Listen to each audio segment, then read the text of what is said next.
भुवन मंगलहारी हरे राम राम तुलसीरते अजर बिहारी हरे राम राम।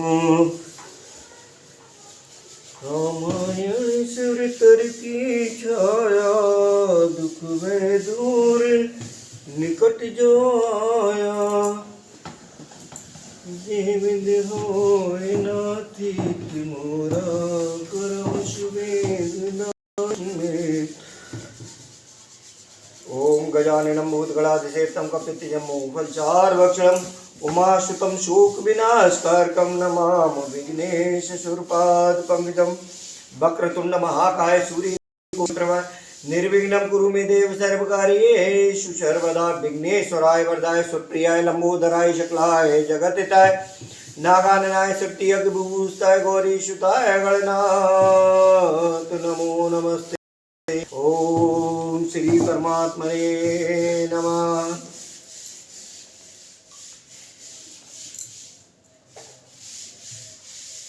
पिछले भागों में जो अभी तक पड़ा है उसमें धनुष यज्ञ का कार्य समाप्त हो गया है। अब धनुष यज्ञ के बाद प्रभु श्री सीताराम जी का जो विवाह होगा उस विवाह का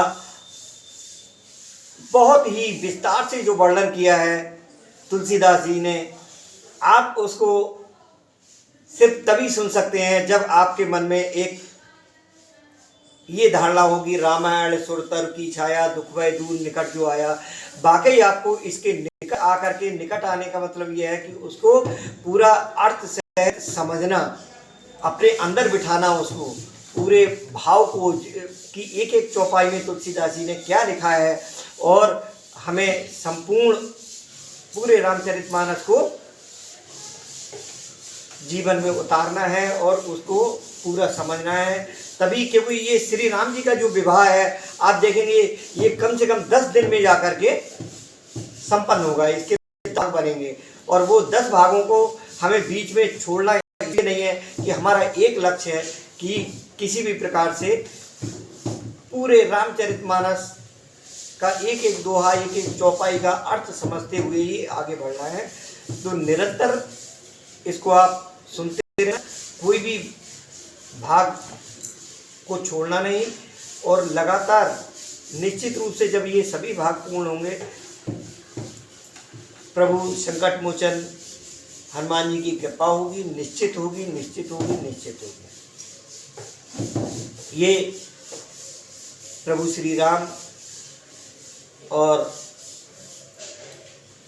कलयुग में प्रकट होने वाले श्री संकट मोचन हनुमान जी पर पूरा भरोसा रख करके इस बात को कह रहे हैं। तो आगे श्री राम जी का ही विवाह नहीं, उस एक विवाह में 4 विवाह सम्मिलित होंगे। कैसे होंगे, किस प्रकार होंगे और उनको कितनी अच्छी अच्छी उपमाओं से सुशोभित किया जाएगा, ये निरंतर सुनते रहना है। आगे प्रस्थान करते हैं। मंगल भवनीय मंगलहारी हरे राम राम द्रबहुष दशरथी गिर बिहारी हरे राम राम। पहुँचे दूत रामपुर पावन अर्चे नगर बिलोक सुहावन। भूप द्वार तिन खबर जनाई नप सुन लिए बुलाई। कर प्रणाम तिन पाती दीनी मुदित महीप आपोट लीनी। बारे बिलोचन बाँचत पाती पुलक गात आई वर्षाती। जनक जी के दूत श्री रामचंद्र जी के पवित्र पुरी अयोध्या में पहुंचे। सुंदर नगर देखकर वे हर्षित हुए। राजद्वार पर जाकर उन्होंने राजा दशरथ जी ने उन्हें बुला लिया। धनुष में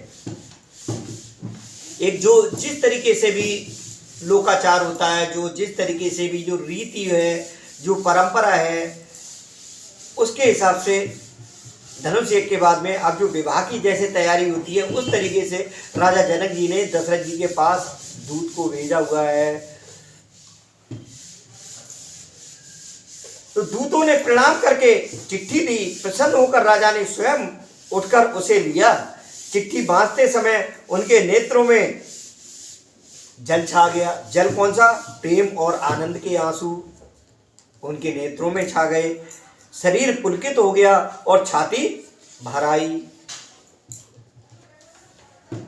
राम लखन उर कर बर चीठी, रह गए कहत न खाटी मीठी। पुन धर धीर पत्रिका वाची, हर्षी सभा बात सुने साची। देखिए ये जो अवधी भाषा में तुलसीदास जी ने लिखा है ये समझ में भी आता है और नहीं भी समझ में आता है। इसमें बहुत सारे शब्द ऐसे हैं जिनको थोड़ा सा समझना मुश्किल होता है, इसीलिए सभी का एक एक पंक्ति का अर्थ साथ में लेकर के चल रहे हैं। तो हृदय में राम और लक्ष्मण हैं, हाथ में सुंदर चिट्ठी है। राजा उसे हाथ में लिए ही रह गए, खट्टी मीठी कुछ भी कह ना सके। फिर धीरज धरकर उन्होंने पत्रिका पढ़ी। सारी सभा सच्ची बात सुनकर हर्षित हो गई। खेलत रहे तहां सुध पाई, आए भरत सहित हित भाई। पूछत अति स्नेह सकुचाई, तात कहाँ ते पाती आई। भरत जी अपने मित्रों और भाई शत्रुघ्न के साथ जहाँ खेलते थे वही समाचार पाकर वे आ गए। बहुत प्रेम से समझाते हुए पूछते हैं, पिताजी चिट्ठी कहाँ से आई है? तो कुशल प्राण प्रिय बंद दो, अहे कहो के देश। सुन स्नेह असाने वचन बाची बहुर नरेश। हमारे प्राणों से प्यारे दोनों भाई कहिए सकुशल तो हैं और वे किस देश में हैं? स्नेह से सने ये सुनकर राजा ने फिर से चिट्ठी पढ़ी। सुन पाती पुल के दो भ्राता, अधिक स्नेह समात न गाता। प्रीत पुनीत भरत के देखी, सकल समा सुख लयो विषेकी। चिट्ठी सुनकर दोनों भाई पुलकित हो गए। स्नेह इतना अधिक हो गया कि वह शरीर में समाता नहीं। भरत जी का पवित्र प्रेम देखकर सारी सभा ने विशेष सुख पाया। नृपदूत निकट बैठा रे, मधुर मनोहर वचन उचारे। भैया कहो कुशल दो बारे, तुमनी के निज नयन निहारे। तब राजा दूतों को पास बैठाकर मन को हरने वाले मीठे वचन बोले, भैया कहो दोनों बच्चे कुशल से तो हैं, तुमने अपनी आंखों ने अच्छी तरह देखा है ना। श्यामल गौर धरे धनु भाता, भय किशोर कौशिक मुनि साता। पहचानो तुम कहो सुभाऊ, प्रेम विवश पुन पुन कह राऊ। सांवले और गोरे शरीर वाले वे धनुष और तरकस धारण किए रहते हैं। किशोर अवस्था है, विश्वामित्र मुनि के साथ हैं। तुम उनको पहचानते हो तो उनका स्वभाव बताओ। राजा प्रेम के विशेष बस होने से बार बार इस प्रकार पूछ रहे हैं कि जा दिन ते मुन गए लवाई, तब ते आज सांच सुध पाई। कहो विदेय कवन विद जाने, सुन प्रिय वचन दूत मुस्काने। भैया जिस दिन से मुनि उन्हें लिवा ले गए हैं तब से आज ही हमने सच्ची खबर पाई है। कहो तो महाराज जनक ने उन्हें कैसे पहचाना? ये प्रिय प्रेम भरे वचन सुनकर दूत मुस्कुराए। सुनो महीपत मुकुट मन, तुम सम धन्य न को। राम लखन जिनके तने विश्व विभूषण दो। तो दूतों ने क्या कहा कि हे राजाओं के मुकुटमणि सुनिए, आपके समान धन्य और कोई नहीं है। जिनके राम लक्ष्मण जैसे पुत्र हैं, जो दोनों विश्व के विभूषण हैं। पूछन जोग न तनय तुम्हारे, पुरुष सिंह त्यों पुर उजियारे। जिनके जस आपके आगे, सस मलीन रव शीतल लागे। आपके पुत्र पूछने योग्य नहीं है।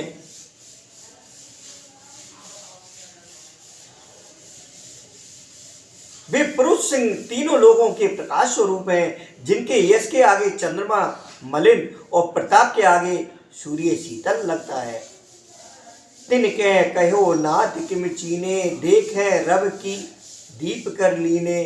स्वयंवर भूप अनिका, समिटे सुबट एक ते एका। हे नाथ उनके लिए आप कहते हैं कि उन्हें कैसे पहचाना? क्या सूर्य को हाथ में दीपक लेकर देखा जा सकता है? सीता जी के स्वयंवर में अनेकों राजा और एक से एक बढ़कर योद्धा एकत्र हुए थे। तो ये कितनी कितनी अच्छी उपमाएं तुलसीदास जी ने लिखी हैं। तो शंभु सरासन काहू नटारा, हारे सकल वीर बरियारा, तीन लोक में जे वट मानी, सब कह सकत शंभु धन मानी। परंतु शिव जी के धनुष को कोई भी नहीं हटा सका, सारे बलवान वीर हार गए। तीनों लोकों में जो वीरता के अभिमानी थे, शिव जी के धनुष ने सबकी शक्ति तोड़ दी। और सकै उठाए सरासुर मेरू, सो ये हार गयो कर फेरू, जे कौतुक शिव शैल उठावा, सोते सभा पराभव आवा।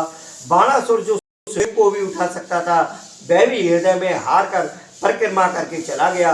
और जिसने खेल से ही कैलाश को उठा लिया था, वह रावण भी उस सभा में पराजय को प्राप्त हुआ।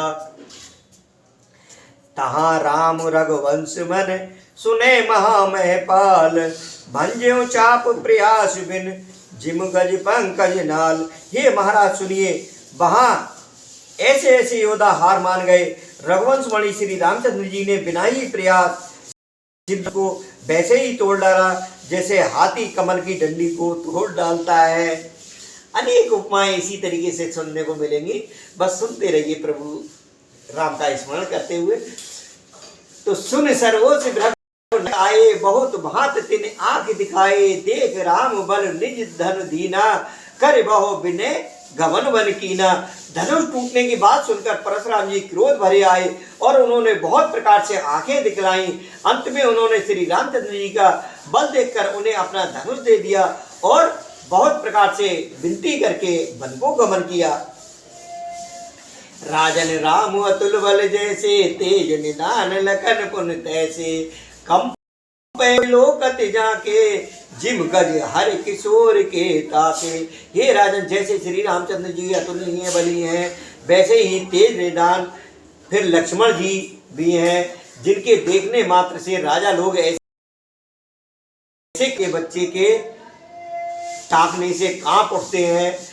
देव देख तब बालक दो, अब न आग तर आवत को, दूत वचन रचना प्रिय लागी, प्रेम प्रताप वीर रस पागी। हे देव, आपके दोनों बालकों को देखने के बाद अब आंखों के नीचे कोई आता ही नहीं, मतलब हमारी दृष्टि पर कोई चढ़ता ही नहीं जब से उन दोनों आपके बच्चों को देखा है। प्रेम प्रताप और वीर रस में पगी हुई दूतों की वचन रचना सबको बहुत प्रिय लगी। सभा समेत राव अनुरागे, दूतन देन निछावर लागे, कहे अनीत ते मुँह काना, धर्म विचार समय सुकुमाना। सभा सहित राजा प्रेम में मग्न हो गए और दूतों को निछावर देने लगे।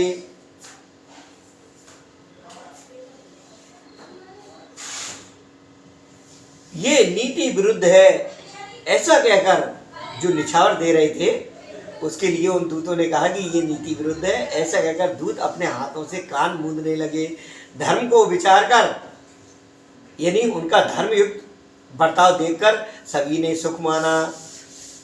तब उठ भूप वशिष्ठ कहो, दीन पत्र का जाए, कथा सुनाए गुरे सब, सादर दूत बुलाए। तब राजा ने उठकर वशिष्ठ जी के पास जाकर उन्हें पत्रिका दी और आदर पूर्वक दूतों को बुलाकर सारी कथा गुरु जी को सुना दी। सुन वो ले गुरे अति सुख पाई, पुण्य पुरुष कहो मैं सुख छाई, जिम सरता सागर मोहचाई, यद्यप ताय कामना नाही। सब समाचार सुनकर और अत्यंत सुख पाकर गुरु बोले, पुण्य आत्मा पुरुष के लिए पृथ्वी सुखों से छाई हुई है, जैसे नदियां समुद्र में जाती हैं, यद्यपि समुद्र को नदी की कामना नहीं होती। तिम सुख संपत्ति बिनह बुलाए, धर्मशील पे जाए सुभाए, तुम गुरु विप्र धीन सुर सेवी, तस पुनीत कौशल्या देवी। वैसे ही सुख और संपत्ति बिना ही बुलाए स्वाभाविक ही धर्मात्मा पुरुष के पास जाती हैं। तुम जैसे गुरु ब्राह्मण गाय और देवता की सेवा करने वाले हो, वैसी ही पवित्र कौशल्या देवी भी हैं। सुकृति तुम समान जग माही, भयो न है को होनो नाही। तुम ते अधिक पुण्य बड़ काके, राजन राम सरिस सुत ताके। तुमरे समान पुण्यात्मा जगत में ना कोई हुआ है, ना है और ना होने का ही है। हे राजन, तुमसे अधिक पुण्य और किसका होगा, जिसके राम सरी के पुत्र हैं। वीर विनीत धर्म व्रत धारी, गुण सागर वर बालक चारी। तुम कहो सर्व काल कल्याणा, सजाओ बरात बजाए निशाना। और जिसके चारों बालक वीर विनम्र धर्म का व्रत धारण करने वाले और गुणों के सुंदर समुद्र हैं, तुम्हारे लिए सभी कालों में कल्याण है। अतएव डंका बजवाकर बारात सजाओ। चलो बीग सुन गुरु वचन, भले ये नाथ सिर नाय। भूपति गवने भवन तब, दूतन वासुदेवाय। और जल्दी चलो गुरु जी के पास। बच ऐसे वचन सुनकर हे नाथ बहुत अच्छा कहकर और सिर नवाकर तथा दूतों को डेरा दिलवाकर राजा महल में गए। राजा सब रनवास बुलाई, जनक पत्र का बाच सुनाई। सुन देश सकल हरसानी, अपर कथा सब भूप बखानी। राजा ने सारे रनिवास को बुलाकर जनक जी की पत्रिका बांचकर सुनाई। समाचार सुनकर सब रानियां हर्ष से भर गईं। राजा ने फिर दूसरी सब बातों का जो दूतों के मुख से सुनी थी वर्णन किया। प्रेम प्रफुल्लित राजे हैं जानी, मनहो सिखिन मुनि बारिदवानी।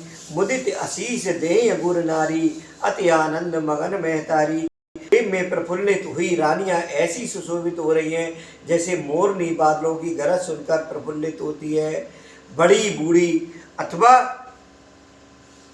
गुरुओं की स्त्रियां प्रसन्न होकर आशीर्वाद दे रही हैं। माताएं अत्यंत आनंद में मग्न हैं। ले परस्पर अति प्रिय पाती, हृदय लगाए जुड़ावो छाती। राम लखन के कीरत करनी, 12 बार भूप बर वरनी। उस अत्यंत प्रिय पत्रिका को आपस में लेकर सब हृदय से लगाकर छाती शीतल करती हैं। राजाओं में श्रेष्ठ दशरथ जी ने श्री राम लक्ष्मण की कीर्ति और करनी का बारंबार वर्णन किया है।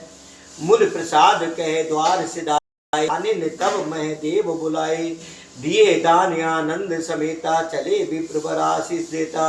ये सब मुनि की कृपा है, ऐसा कहकर वे बाहर चले आए। तब रानियों ने ब्राह्मणों को बुलाया और आनंद सहित उन्हें दान दिए। श्रेष्ठ ब्राह्मण आशीर्वाद देते हुए चले। जाचक लिए हकार दीन निछावर, कोट विद चिरजीव औसत 4 चक्रवर्ती दशरथ के। फिर भिक्षुकों को करोड़ों प्रकार की निछावरें उनको दी। चक्रवर्ती महाराज दशरथ के चारों पुत्र चिरंजीवी हों। कहत चले पहरे पट नाना, हर्ष हने गए निशाना। समाचार सब लोग न पाए, लागे घर घर होन बधाई। यूं कहते हुए वे अनेक प्रकार के सुंदर वस्त्र पहनकर चले। आनंदित होकर नगाड़े वालों ने बड़े जोर से नगाड़ों पर चोट लगाई। सब लोगों ने जब ये समाचार पाया तब घर घर बधावे होने लगे।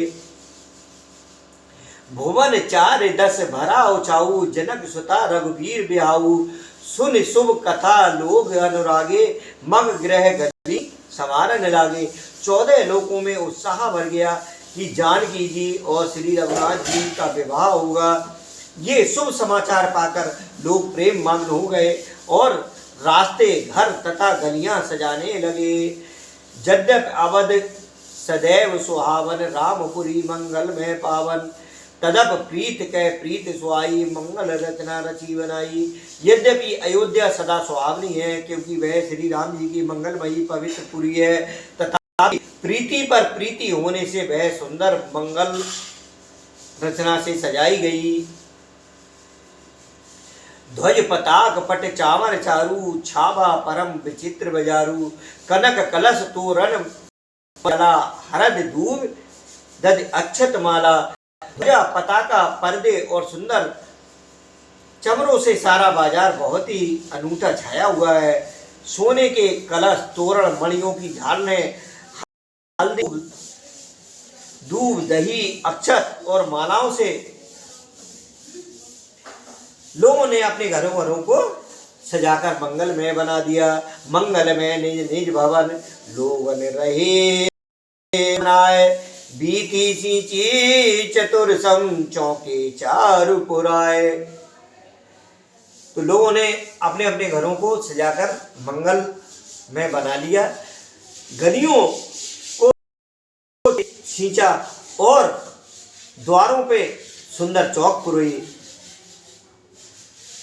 जह ते जूत जूत मिल भामिन सज नव सप्त सकल दुति दामिन, सावक लोचन निज स्वरूप रतमान विमोचन। बिजली की सी कांति वाली चंद्रमुखी, हरिण के बच्चे के से नेत्र वाली और अपने सुंदर रूप से कामदेव की स्त्री रति के अपमान को छोड़ा सुहागनी स्त्रियां सभी 16 श्रृंगार सजाकर जहां तहां झुंड की झुंड मिलकर मनोहर वाणी से मंगल गीत गा रही हैं, जिनके सुंदर स्वर को सुनकर कोयलें भी लजा जाती है। मंगल मंजुलवानी सुन कल रव कल कंठ जानी, भूप भवन किम जाय बखाना विश्व विमोहन रच्यो बिताना। राजमहल का वर्णन कैसे किया जाए, जहाँ विश्व को विमोहित करने वाला मंडप बनाया गया है। मंगल द्रव्य मनोहर नाना, राजत बाजत विपुल निशाना। कतहों विरिध बंदी उच्च रही, कतहों वेद धुन भूषर करही। अनेकों प्रकार के मनोहर मांगलिक पदार्थ शोभित हो रहे हैं और बहुत से नगाड़े बज रहे हैं।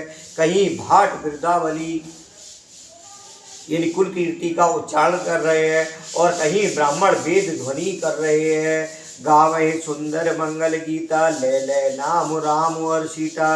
बहुत उछाव भवन यति थोरा, मानो उमग चला चहोरा। सुंदरी स्त्रियां श्री राम जी और सीता जी का नाम ले लेकर मंगल गीत गा रहे। उत्साह बहुत है और महल अत्यंत ही छोटा है, इससे उसमें न समाकर मानो वह उत्साह चारों ओर उमड़ चला है। शोभा दशरथ भर के को कब बरने पार, जहां सकल सुर शीस मन राम लीन अवतार। दशरथ के महल की शोभा का वर्णन कौन कभी कर सकता है, जहां समस्त देवताओं के शिरोमणि रामचंद्र जी ने अवतार लिया है। तो ये श्री सीताराम जी का जो विवाह है वो अकेला विवाह नहीं है, चारों भाइयों का आगे विवाह का वर्णन सुनने को मिलेगा। और अभी यहीं विश्राम करते हैं, शेष भागों को निरंतर यूं ही सुनते रहिए। प्रभु श्री राम जी कृपा करें और भगवान संकट मोचन हनुमान जी जहाँ भी जो भी इस रामायण को सुन रहे हों वहाँ अपनी उपस्थिति देकर सभी संकटों को हरें। बोलिए सियावर रामचंद्र भगवान की जय, पवन सुत हनुमान की जय, उमापति महादेव की जय।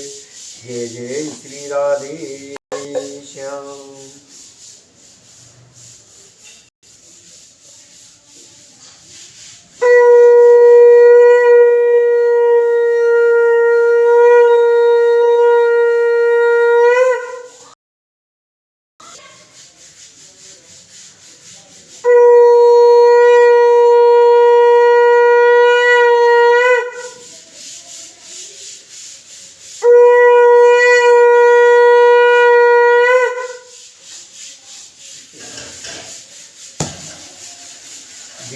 दयाल विरद संभारी जय जय सीताराम। हरौ नाथ मम